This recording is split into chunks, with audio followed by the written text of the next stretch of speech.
Muito boa noite, estamos iniciando mais uma edição do Roda de Entrevista, o atrativo de toda terça-feira, 10 da noite, aqui na TV Brasil Central.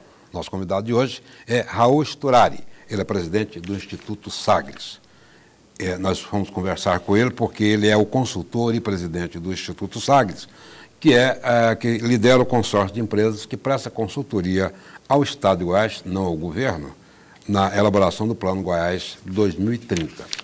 Raul José de Abreu Sturari, paulista de São José do Rio Preto, ele é doutor em Política e Estratégia, graduado em Administração, preside o Instituto Sagres e foi secretário executivo do Núcleo de Assuntos Estratégicos da Presidência da República. Foi também comandante e diretor de ensino da Escola Preparatória de Cadetes do Exército de Campinas, São Paulo. Possui os títulos de professor da Força Armada de El Salvador, de professor honorário da Universidade Privada do Norte do Peru e de hóspede distinto da Universidade Nacional de Trujillo, no Peru. Um currículo riquíssimo, o que vai alentar esta entrevista de hoje, onde abordaremos, dentre outros assuntos relevantes para Goiás, o processo de elaboração do plano, a consulta popular pela internet, que foi um sucesso, além dos resultados do trabalho em si, e sobre o mapa estratégico do Estado e programas estruturantes, dentre outros temas. Comigo para essa entrevista, querida colega Lúcia Monteiro, da Editoria de Economia do jornal O Popular, Breno Sarques, do site Goiás Agora Notícias. Do outro lado eu tenho o Fernando Fagundes, companheiro aqui da AGECOM, ele é produtor executivo da TV Brasil Central. E o outro colega, Alex Atanásio, do CGTV, que está sempre com a gente aqui. Obrigado a todos vocês. Raul Sturari, eu vou começar exatamente por aí. Nós estamos com um plano, esse plano estratégico importante, Goiás 2030, quer dizer, uma previsão, uma projeção, uma prospecção, vamos dizer assim. Eu queria que, para a gente começar a nossa conversa aqui, Raul, que você sintetizasse o sentido do trabalho que vocês estão fazendo e o que Goiás vai ganhar com isso. Boa noite, Raul. Boa noite, Reinaldo. O Plano Goiás 2030 é uma iniciativa do governo do Estado por intermédio da Secretaria de Planejamento e da Secretaria de Fazenda.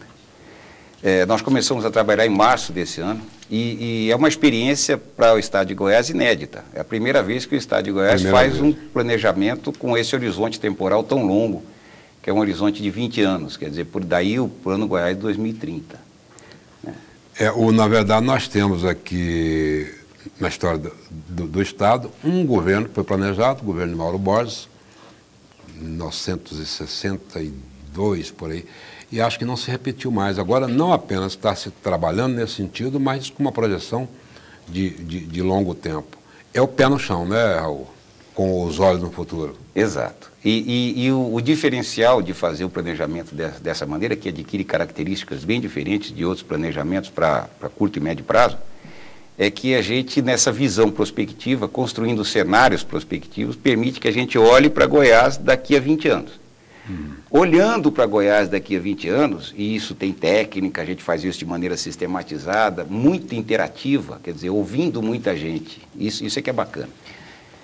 Todo o método extremamente interativo, né? A gente ouve pessoas... Vocês conseguiram envolver os segmentos da sociedade, ouvimos a sociedade organizada, ouvimos a academia, ouvimos pessoas de governo dos outros órgãos públicos também, do poder público de maneira geral.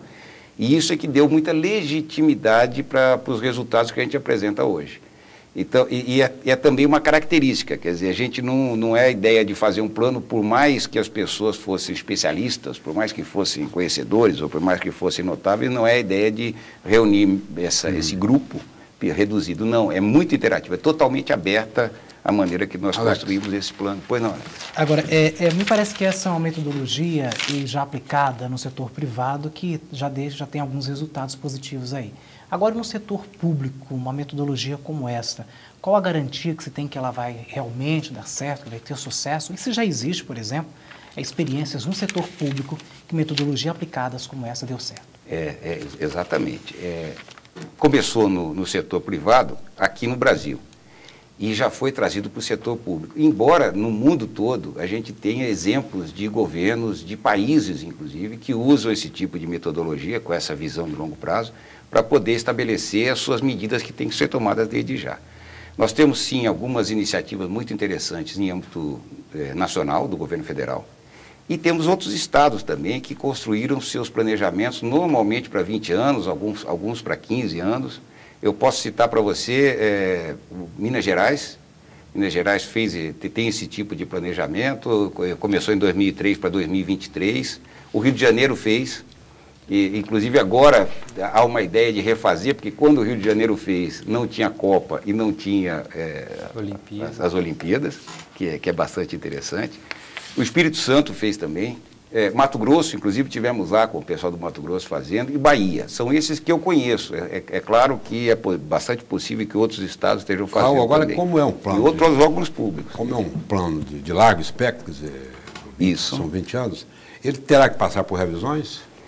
Olha, aí é uma característica muito interessante. É claro que a gente não pode nem imaginar um plano para 20 anos que fosse estático. Então, se a gente fizesse um planejamento para um ano, a gente espera, ainda assim ele tem que ser flexível, mas a gente espera que não mude tanto. Agora, quando a gente faz para 20 anos, certamente vai mudar. Até porque a dinâmica da economia, né? De tudo, a conjuntura muda. Então, a própria cultura, Isso. Crescimento demográfico, toda uma série de fatores, né? Mas aí, quando vocês acertam, como vocês acertaram com o governo de Goiás, já está previsto já esse trabalho de acompanhamento Exatamente. E aí que na nossa proposta, inclusive como uma característica também, aprendendo com as experiências nossas e de outros anteriores, nós criamos o NIP, que é o Núcleo de Inteligência e Prospectiva Estratégicas. Então, dentro da nossa proposta estava a criação do NIP desde o início, quer dizer, isso foi criado em março desse ano, com servidores do Estado já concursados e tudo.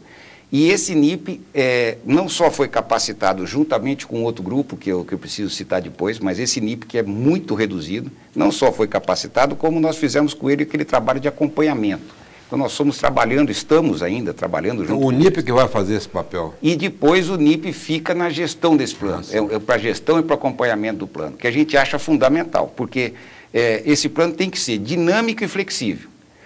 A flexibilidade é uma característica de qualquer planejamento bem feito, mas mais do que isso, ele tem que ser dinâmico também, ele tem que ter a característica de, com as mudanças conjunturais que certamente vão ocorrer, ele tem essa capacidade de mudar o plano, refazer o plano, reinventar o plano.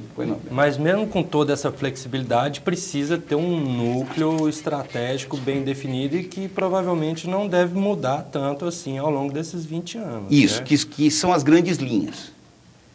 Que são as grandes linhas. E a gente não pode correr o risco de, nessas grandes linhas, ser genérico demais também. Então, a gente tem que encontrar um ponto que seja um ponto de equilíbrio entre o ser genérico demais. Não, o que nós precisamos? Precisamos melhorar a saúde, precisamos melhorar a educação. Ora, não precisamos fazer um planejamento, interagir com tanta gente, gastar tanta energia, recursos, etc., para concluir coisas absolutamente óbvias. Raul, Lúcia, me permita, tem uma chamada, a nossa primeira chamada comercial, mas a gente volta rapidinho com a Lúcia Monteiro e com o Fernando. A gente está conversando aqui com o Raul Sturari, ele é consultor do Plano Goiás 2030.